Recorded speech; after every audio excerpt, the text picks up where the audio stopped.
दोस्तों नमस्ते प्रणाम। एक देवी गीत लेके आ रहे हैं, आप सबको जरूर पसंद आएगा। लाइक सब्सक्राइब शेयर कमेंट जरूर करें। चारों कोठरिया यानियारी हो दिया न कौन कौन बारी। चारों कोठरिया यानियारी हो दिया न कौन कौन बारी। जावन कोठारिया में दुर्गा मैया बैठे, जाओ कोठारिया में दुर्गा मैया बैठे।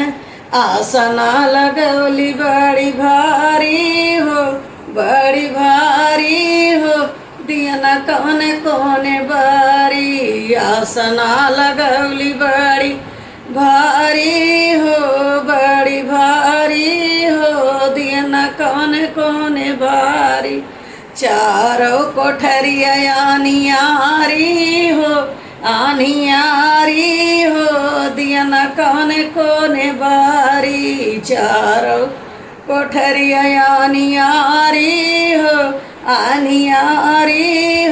दिया न कौन कौन बारी।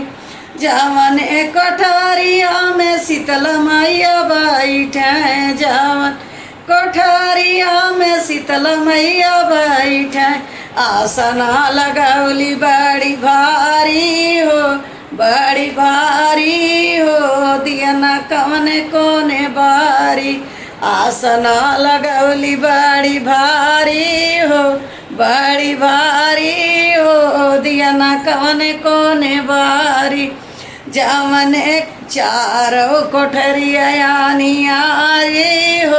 आनियारी हो दिया न कौन कौन बारी।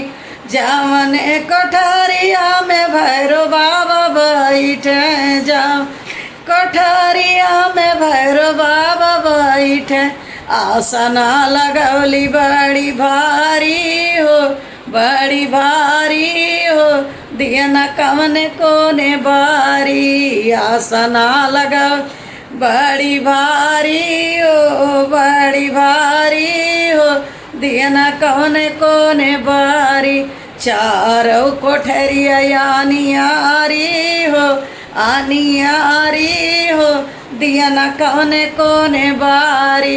जावन कोठरिया में चुन्ना बाबा बैठे, जावन कोठरिया में चुन्ना बाबा बैठे। आसना लगवली बड़ी भारी हो, बड़ी भारी हो दिया न कौन कौन बारी। आसना लगवली बड़ी भारी हो, बड़ी भारी हो दिया न कौन कौन बारी। चारों कोठरिया यानियारी हो दिया न कौन कौन बारी। जावन कोठरिया में नाव बहिनी बैठे, जा कोठरिया में नाव बहिनी बैठे। आसना लगौली बड़ी भारी हो, बड़ी भारी हो दिया न कौन कौन बारी। आसना लगौली बड़ी भारी हो दिया न कौन कौन बारी। चारों कोठरिया यानियारी हो दिया न कौन कौन बारी।